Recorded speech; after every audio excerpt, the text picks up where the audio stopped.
Selamat siang pemirsa, kembali bersama saya di podcast Samuel Berani. Hari ini kita kedatangan bintang tamu, seorang kepala sekolah yang masih baru dari SMK Kristen 1 Talaut. Tanpa basa-basi, kita langsung undang saja bintang tamu kita yang saya sapa, Bapak Adrian Sullivan Dante, Magister Pendidikan.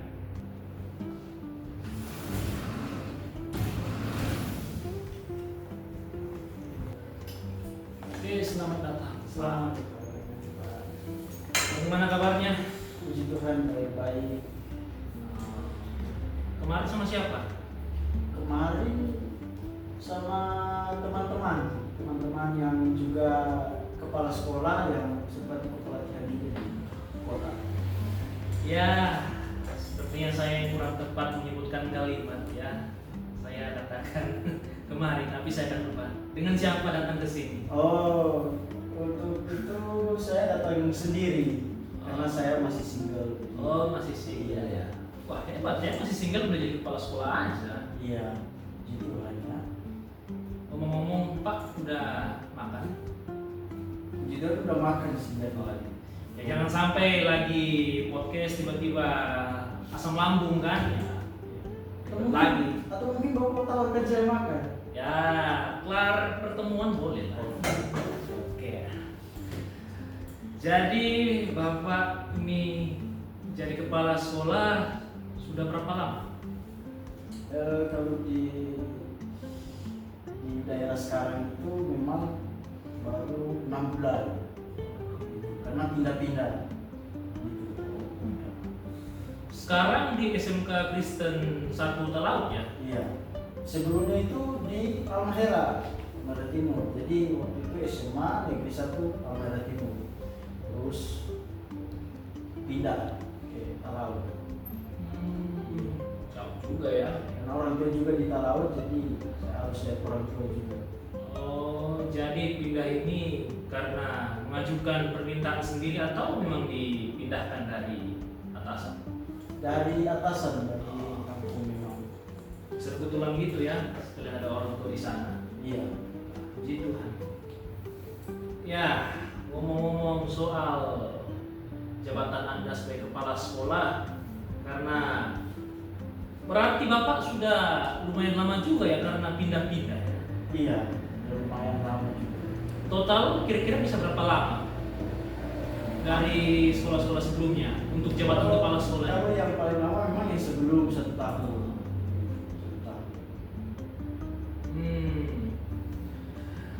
Iya. Ngomong-ngomong soal visi misi ya, kita bicara soal visi misi ya, karena Bapak juga sekarang seorang kepala sekolah, tentu ada pandangan ke depan, ada visi, ada misinya juga pasti. Bapak di sekolah yang lama dan sekolah yang baru, apakah visi dan misinya tetap sama atau ada perbedaan? Visi dan misinya itu sama. Saya yang buat sendiri. Tapi di sekolah lama itu punya kendala karena beberapa guru tidak menyetujui atau menerima visi dan misi saya yang saya buat. Iya.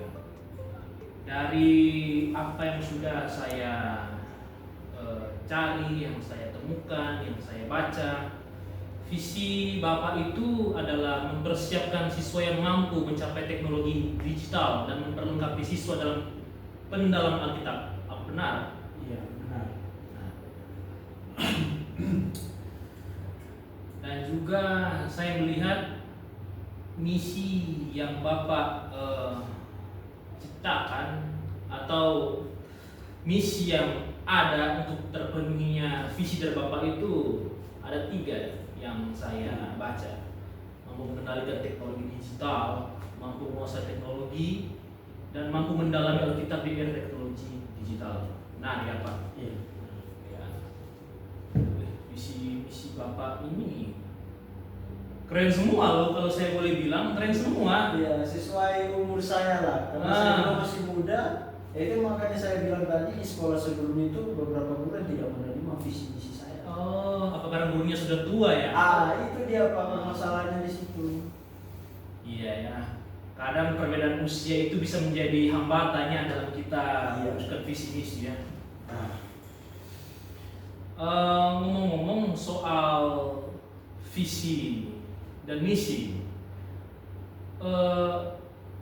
saya sedikit tertarik sama visi Bapak mempersiapkan siswa yang mampu mencapai teknologi digital dan memperlengkapi siswa dalam pendalaman Alkitab.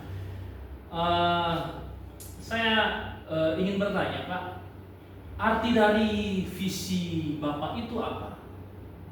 Ya, artinya sekalipun siswa-siswi di SMK, saya punya kerinduan mereka bisa mencapai semaksimal mungkin. Target saya itu 100% seluruh siswa dan siswi, terutama guru-guru yang ada, bisa mencapai teknologi digital. Mereka harus menguasai. Jadi artinya mereka dapat mengontrol diri dalam menerapkan teknologi digital. Terus kira-kira bagaimana visi ini bisa Bapak wujudkan dalam keseharian di sekolah? Sedikit cerita ya, semasa saya kuliah itu memang saya sudah melihat di situasi sekitar saya bahwa di zaman saya sebelumnya itu memang teman-teman terutama saya sudah menggunakan teknologi digital, contohnya HP, laptop, komputer dan lain-lain yang menyangkut teknologi digital. Tapi di era sekarang ini justru yang lebih canggih lagi di teknologi digital. Jadi saya mau mewujudkan bukan cuma siswa dan siswi, tetapi guru-guru juga mampu memakai teknologi digital itu dengan baik. Target saya mereka harus mampu. Dan bagaimana sejauh ini? Apakah sudah mampu? Karena yang tadi saya bilang di sekolah sebelumnya itu banyak yang tidak menerima, tapi di sekolah sekarang itu banyak yang menerima karena banyak juga yang guru-guru baru, artinya guru-guru masih muda, masih fresh begitu. Jadi saya ketika rapat dengan semua guru-guru, jadi rasa nyaman, enak mau dibahas tentang visi dan misi saya untuk mencapai visi dan misi saya ini begitu. Berarti 1 tahun di tempat yang lama dan 6 bulan di tempat yang baru. Progresnya sejauh ini kira-kira bagaimana? Karena kan di tempat yang pertama kan tidak diterima, lalu yang kedua diterima. Sementara kedua tempat ini yang pertama lebih lama 1 tahun dan yang kedua 6 bulan. Kira-kira progres dari visi Bapak bagaimana? Apakah di sekolah yang baru sudah lebih maju dari yang lama atau bagaimana? Dengan keadaan dunia sekarang ini memang sudah canggih. Di sekolah sebelumnya memang sebagai guru tidak menerima. Saya pernah rapat dengan guru-guru, tapi banyak yang komplain tentang visi saya tentang teknologi digital dan untuk mendalami Alkitab. Mereka bertanya-tanya dan apakah ini bertentangan begitu? Bagaimana? Apakah siswa-siswi ini tidak terpengaruh dengan teknologi digital? Dan saya pribadi, karena saya yang memimpin sekolah tersebut, saya harus bisa mewujudkan hal itu. Jadi kalau di sekolah sebelumnya itu memang belum 100%, hanya baru 50%, 50% sisanya itu belum tercapai. Kalau di sekolah baru, puji Tuhan, sudah berjalan dengan baik. Contohnya saya mendapat inspirasi waktu saya kuliah memakai HP itu harus lebih benar. Apalagi di era sekarang banyak konten-konten, banyak anak-anak muda yang juga menjadi konten kreator. Di sekolah saya itu banyak murid-murid yang menggunakan sosial media dan ada beberapa murid yang konten kreator juga. Ada yang main game, ada yang tiktokers juga, youtubers juga. Jadi saya mendorong mereka untuk tetap lakukan itu, tapi jangan lupa kita di sekolah ini harus mendalami Alkitab. Jadi di sekolah yang baru ini puji Tuhan udah maju begitu. Karena saya juga buat pergerakan di beberapa guru untuk kontrol anak-anak, terutama ketika mereka ujian ketika di lab komputer begitu. Karena berhubung sekolah Bapak juga sekolah Kristen ya, jadi nilai pendidikan agama Kristen memang harus memang ditanamkan ya ke semua siswa. Bahkan guru-guru juga harus punya kan Bapak? Iya, tapi hanya sebagian guru-guru yang memainkan sosial media, karena sebagian tidak. Lagi sekarang yang lagi naik itu Facebook. Oke lah. Karena ini berhubung dengan nilai-nilai pendidikan agama Kristen ya. Oh iya, misi Bapak yang pertama itu mampu mengendalikan teknologi digital seperti HP, laptop, komputer dan lain-lain. Nah, karena sekolah Bapak ini juga sekolah Kristen, bagaimana sekolah mengimplementasikannya? Bagaimana nilai PAK? Karena ini berbicara tentang nilai PAK, kan Bapak sudah singgung nilai PAK ini penting ditanamkan. Nah, bagaimana cara sekolah mengimplementasikannya ke dalam misi Bapak ini? Pertama khususnya mampu mengendalikan teknologi digital. Bagaimana nilai PAK ini bisa diimplementasikan ke dalamnya? Saya itu paling suka kepada siswa-siswi karena mereka adalah generasi penerus. Saya juga pernah mengimplementasikan di depan semua rekan-rekan guru, bahkan siswa dan siswi. Saya ajak mereka kumpul, kita presentasi tentang harus mampu memberikan teknologi digital termasuk HP, laptop dan lain-lain. Saya kasih tunjuk semua, saya tunjukkan HP, laptop dan komputer. Jadi dengan cara ini saya lebih suka kepada anak-anak siswa-siswi untuk bisa mampu juga mengontrol diri agar ketika mereka memakai HP di sekolah khususnya, saya itu tidak buat peraturan kalau lagi belajar kumpul HP, tidak. Justru saya mengizinkan mereka untuk pegang HP. Tapi yang membuat saya bangga adalah di sekolah baru ini fasilitas semua itu sudah ada, termasuk teknologi digital. Bahkan di sekolah saya sudah ada CCTV. Nah, itu kenapa saya tidak ragu-ragu dan tidak khawatir lagi untuk memantau anak-anak apakah mereka serius untuk menggunakan teknologi ini. Karena kalau di sekolah sebelum itu tidak ada.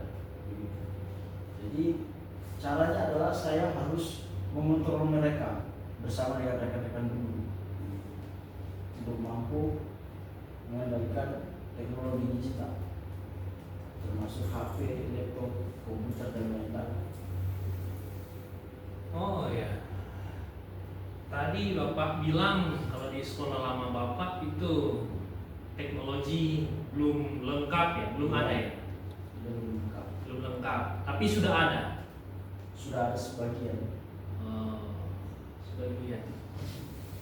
Saya pikir tidak ada. Bagaimana saya mau maju di sekolah sebelumnya sedangkan guru-guru yang lain juga tidak mendukung visi dan misi saya. Gitu. Ya udahlah, kita nggak usah bahas yang lama, bahas aja yang baru. Oke, kita lanjut ya. Misi Bapak ini soalnya mirip-mirip semua, mengendalikan, menguasai dan mendalami Alkitab di era teknologi. Iya ya? Iya. Bisa nggak Bapak ceritakan sedikit program apa aja yang sudah dijalankan sekolah untuk mendukung minat dan bakat siswa-siswi di sekolah Bapak? Di sekolah Bapak itu ada murid pertama perempuan. Saya sudah cek semua sosial media mereka. Karena ada teman saya tapi dia di daerah lain. Dia salah satu ahli dalam teknologi digital, tapi dia juga seorang hackers. Jadi saya berteman dengan dia, jadi saya bisa memantau juga anak-anak yang ada di sekolah saya. Jadi ada beberapa murid, siswa, terutama siswi, mereka konten-konten mereka itu konten-konten yang tidak berkenan di hadapan Tuhan.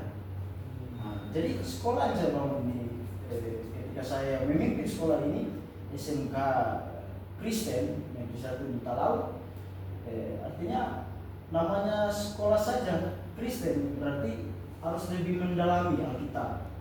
Sekalipun mereka menguasai teknologi, mengendalikan teknologi, dan mengontrol teknologi.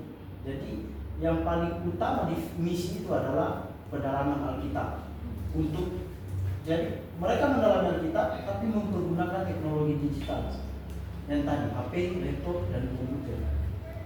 Nah, sebelumnya siswi-siswi ini punya konten-konten yang tidak berkenan di hadapan Tuhan. Pada akhirnya saya mendorong semua siswa-siswi untuk buat konten-konten yang rohani. Nah, itu yang pergerakan yang saya buat. Dan sekarang, dan guru-guru juga yang sudah mengikuti. Dan sekarang murid-murid juga baru sebagian, karena yang sebagian itu ada yang keras kepala, makanya saya harus bisa menghadapi bersama rekan-rekan guru. Jadi program yang sudah dijalani sekarang itu adalah kami punya YouTube SMK Kristen Negeri 1 Talaut, dan TikTok juga sama SMK Kristen Negeri 1 Talaut, dan kami juga menggunakan Facebook juga sama, nama Facebooknya SMK Kristen Negeri 1 Talaut. Kalau Bapak tidak percaya, Bapak saja SMK Kristen Negeri 1 Talaut, pasti mau keluar. Jadi nama programnya ini program buat konten rohani ya? Konten, lebih banyak konten-konten. Oh. Tapi di sekolah itu tidak sepenuhnya. Contohnya begini Pak, jadwal hari Senin sampai Jumat itu full semua belajar konten-konten, tidak. Ada jadwalnya semua. Karena di sekolah Bapak juga kan ada jurusan pedalaman Alkitab dan pedalaman teknologi digital. Nah, terus ada juga jurusan konten, menjadi konten kreator. Jadi kami juga mempersiapkan konten kreator, tapi dia didasari oleh pedalaman Alkitab. Jadi semua itu harus hal-hal rohani, tidak harus hal-hal yang tidak berkenan di dalam Tuhan. Jadi ini awalnya karena keresahan siswi dia ini punya konten yang enggak rohani ya. Nah, sebelum saya pindah ke situ dan memimpin sekolah itu memang begitu. Nah, tapi ada sebagian juga anak-anak yang konten-kontennya itu rohani, begitu. Saya sudah cek semua konten-konten mereka. Sama teman hacker ya? Iya, itu ada beberapa teman juga yang bantu saya untuk memantau. Berarti tugas hacker ini menghack akun-akun para siswa? Tujuan saya itu tidak menghack akun-akun siswa dan siswi, tapi hanya memantau saja. Jadi saya punya ruangan pribadi untuk melihat. Dan ada juga CCTV di ruangan pribadi saya, begitu. Jadi bisa lihat ketika situasi belajar, saya juga bisa melihat, saya bisa memantau. Karena tugas saya di sekolah itu, kan saya kepala sekolah, saya harus menjadi kepala buat siswa-siswi dan guru-guru juga. Saya tidak ada jadwal mengajar, karena semua sudah dipenuhi, terutama guru-gurunya. Begitu. Pantau, seperti lewat layar monitor lebar gitu ya? Pakai CCTV? Pakai CCTV. Terus Pak, kenapa harus pakai hacker Pak? Bukannya kalau chip membuat nonton dari CCTV? Karena CCTV itu ada juga bisa di zoom, ada juga bisa tidak bisa di zoom. Kenapa saya harus minta bantu juga teman saya untuk memantau akun-akun mereka? Karena pola HP mereka itu dikunci. Oh, Begitu. gitu ya, licik juga. Karena Ya. siswa-siswi juga pintar, mereka tahu ada CCTV, tapi mereka cari juga. Begitu. Mungkin Bapak tahu kalau anti gores itu rata-rata semua itu sudah pakai anti gores yang tidak bisa lihat lah gelap atau blur lah. Ya. Nah, begitu. Jadi susah saya untuk zoom saja, itu tidak sedekat sekali. Begitu. Hanya jarak begini saja. Saya dan Bapak. Jadi saya perlu juga bantuan dari teman saya. hati-hati bisa kena pasar loh. Ya, saya juga hati-hati gitu. Dan guru-guru juga mendukung, saya terbuka dengan guru-guru soal itu. Oke lah.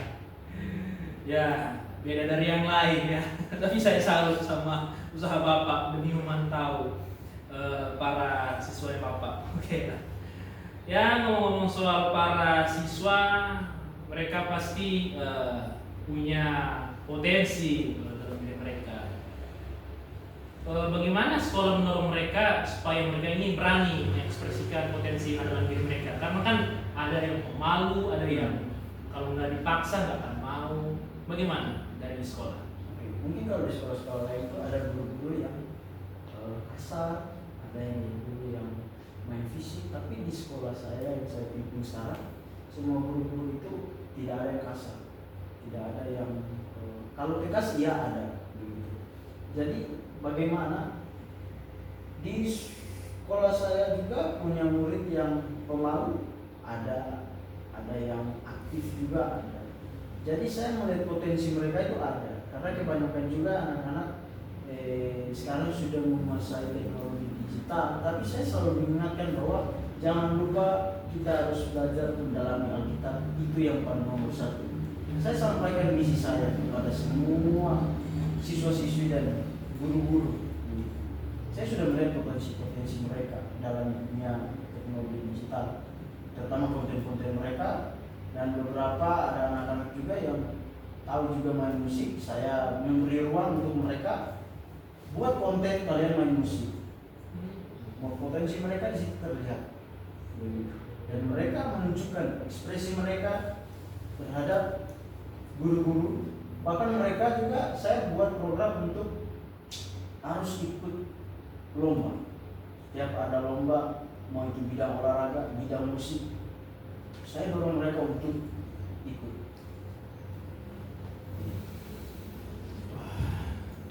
Jadi sudah berkembang sekali sejak Bapak terapkan program ini, atau bagaimana?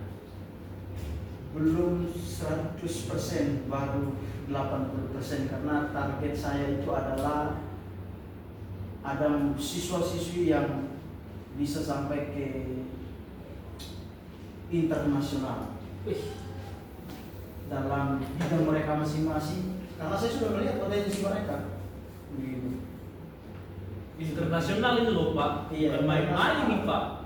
Berarti usahanya harus ekstra itu Pak. Iya, di 3 jurusan itu ya saya harus persiapkan mereka semua. Oke lah, saya mengapresiasi niat Bapak, karena memang sangat berguna bagi generasi muda sekarang. Memang tentu harus dipersiapkan di sekolah, harus bisa maksimalkan potensi mantap diri mereka. Saya apresiasi visi dan misi Bapak ini. Berbicara tentang mampu mendalami Alkitab di era teknologi digital sekarang ini, itu berarti saat mereka sedang menggunakan teknologi harus selalu ingat Alkitab ya, seperti itu ya Pak? Atau menurut Bapak bagaimana? Ada satu guru dia mengajar agama Kristen, hanya agama Kristen, tidak ada agama lain di sini.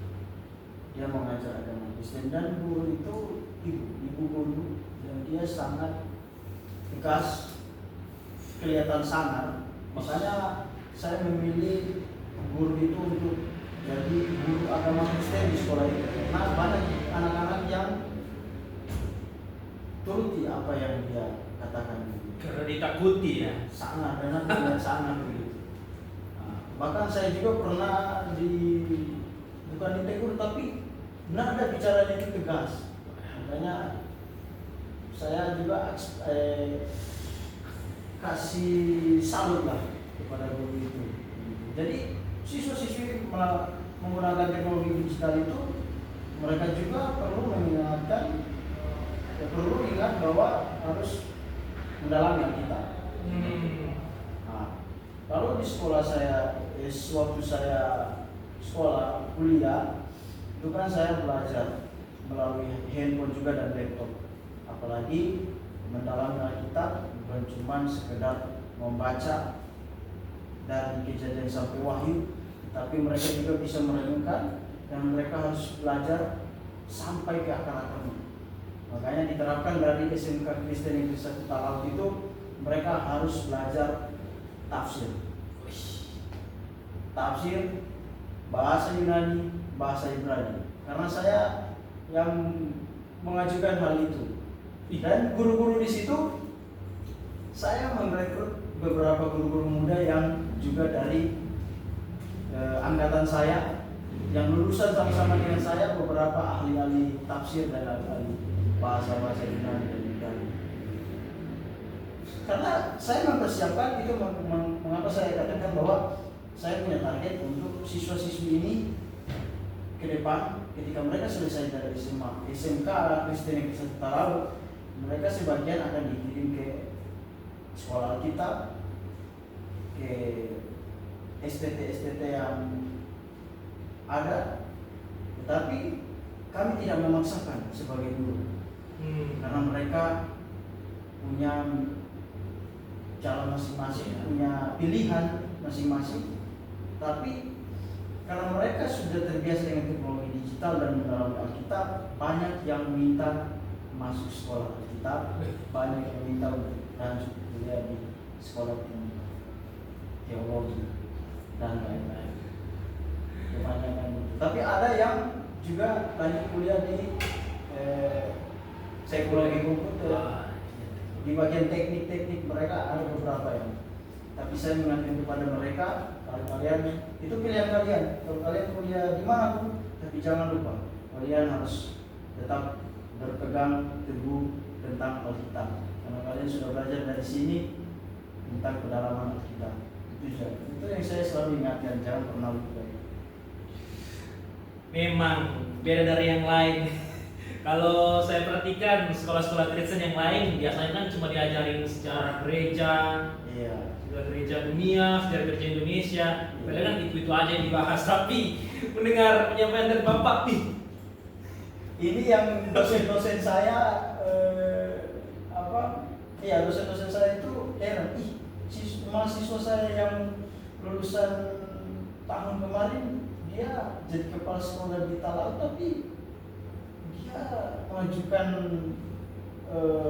mata pelajaran yang belum pernah ada di Indonesia. Nah itu SMA dan SMK, SMA Kristen dan SMK Kristen belum ada sama sekali. Beda dari yang lain. Biasanya itu pelajaran bahasa asli Alkitab, hermeneutik itu kan biasanya di sekolah-sekolah Alkitab atau sekolah-sekolah tinggi Alkitab. Iya. Begini Pak, saya itu tidak mengajukan mata pelajaran yang lain, hanya tafsiran. Karena mengapa? Karena di dalam Alkitab itu siswa-siswi harus juga belajar untuk tafsir. Karena kan tadi saya bilang mereka harus mendalami sampai ke akar-akarnya. Dan mereka juga belajar bahasa Yunani dan Ibrani, sekalipun tidak sampai ke akarnya bahasanya, dasarnya saja. Dasarnya. Iya. Seperti berarti lulus dari situ langsung auto jadi teolog ya Pak ya? Kebanyakan begitu sih, karena banyak teman-teman saya yang ada juga jadi dosen, ada juga yang jadi guru, ada juga yang jadi pendeta gembala. Mereka saya juga ajukan kepada siswa-siswi untuk dorong mereka untuk ketika selesai dari sini, saya tanya dulu, tidak itu saya, kalian kalau selesai dari sini masuk ke sekolah kita ini ya, ke STT ini ya, tidak. Tapi saya bertanya, selesai dari SMK kalian mau kemana?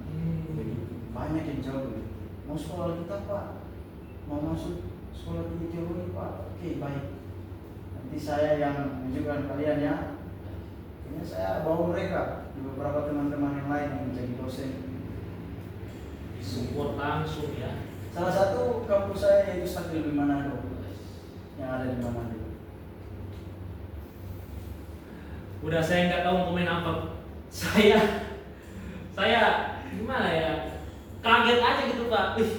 Itu kan harusnya mata-mata pelajaran yang ada di kampus-kampus teologi gitu. Tapi Bapak sudah maksudnya mereka dari sejak masih di SMK mereka sudah daftar. Ya udah, tapi ada juga sih dampak positifnya. Ya, ya. Saya mengapresiasi yang Bapak sudah lakukan. Ya, terus yang terakhir nih Pak, berbicara tentang teknologi, pasti kan ada dampak negatif positif.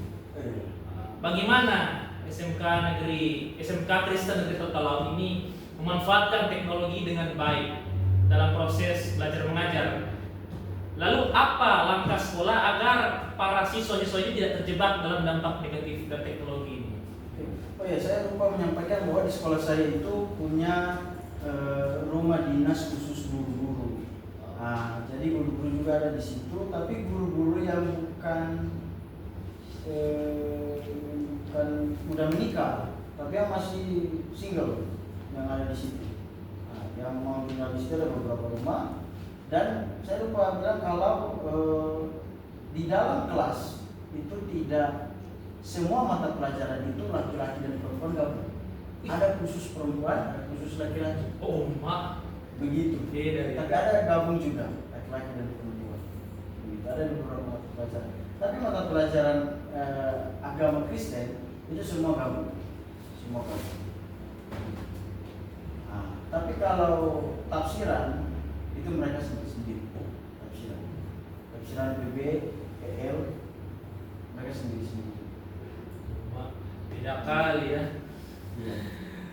Ya, jujur saya tertarik sih mau ngeliat gimana sekolah Bapak. Kalau kasus negatifnya di sekolah saya itu memang belum ada kasus yang paling parah, tapi hanya masalah-masalah sepele karena saya juga sudah beberapa kali menghadapi masalah di siswa dan siswi. Ada yang di saat belajar, ada yang juga sempat kan guru itu mengizinkan mereka untuk buka sosial media termasuk Google dan aplikasi-aplikasi lain. Pertama ada website dan link-link yang ada di situ. Jadi sebelum dimulai mata pelajaran diingatkan jangan sembarang membuka link. Nah, jadi memang sangat mendalam tentang teknologi digital dan sangat mendalam tentang Alkitab. Begitu. Jadi ada satu kasus siswa laki-laki, dia tidak sengaja membuka link yang tidak wajar. Itu dipantau lewat CCTV. Saya sendiri melihat. Saya telepon guru yang ada di kelas itu, saya telepon kasih tahu yang siswa yang sana, tolong diambil handphone. Akhirnya diambil handphonenya. Di sekolah saya itu keras juga, ada hukumannya juga. Kan sudah diizinkan, tapi ada juga hukumannya. Hukumannya adalah kalau tidak dipergunakan dengan baik itu handphone dan lain-lain, maka akan disita handphone itu, nanti diambil besok. Datang ke sekolah nanti ambil besok. Kejam kali lah. Kalau kelihatan di CCTV langsung telepon guru, ambil itu, kumpul. Jadi kumpul di ruangan saya. Ambil, guru datang, kumpul di ruangan saya, nanti besok baru ke sekolah. Gila coy. Nah, dan ketika rapat dengan orang tua juga, saya buat rapat dengan orang tua dan guru. Saya mengatakan kepada orang tua kalau siswa-siswi di rumah harus kontrol juga. Kalau mereka tidak mempergunakan teknologi, yang sekolah khususnya yang sekolah di SMK Kristen yang bisa Totalau, saya mengatakan kepada orang tua mereka kalau mereka tidak mempergunakan dengan baik, ambil handphone mereka, tahan. Jangan suruh mereka bawa handphone ke sekolah, biarkan saja. Di sekolah juga punya fasilitas. Iya, ada komputer.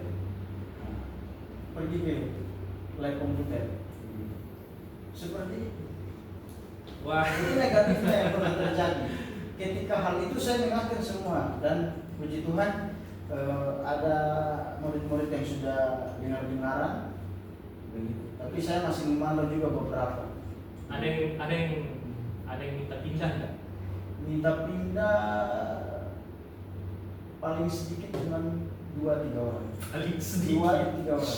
Paling sedikit 2-3 orang. Berarti pernah lebih dari itu ya? Iya, 2-3 orang. Dan kebanyakan laki-laki, bukan perempuan. Astaga. Kebanyakan laki-laki. Siapa yang nggak mau ada coba aturannya aja kayak gitu.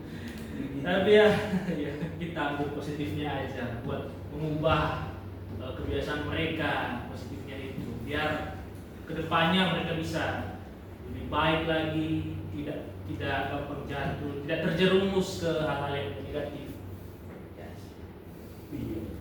Ya, saya nggak tahu bilang apa lagi Pak, karena dari tadi aja saya kaget terus dengar penyampaian dari Bapak. Memang kepala sekolah yang satu ini agak lain memang. Itu kenapa saya harus berbeda dengan yang lain, terutama di Talaut. Saya juga bersaing dengan, makanya banyak sekolah-sekolah yang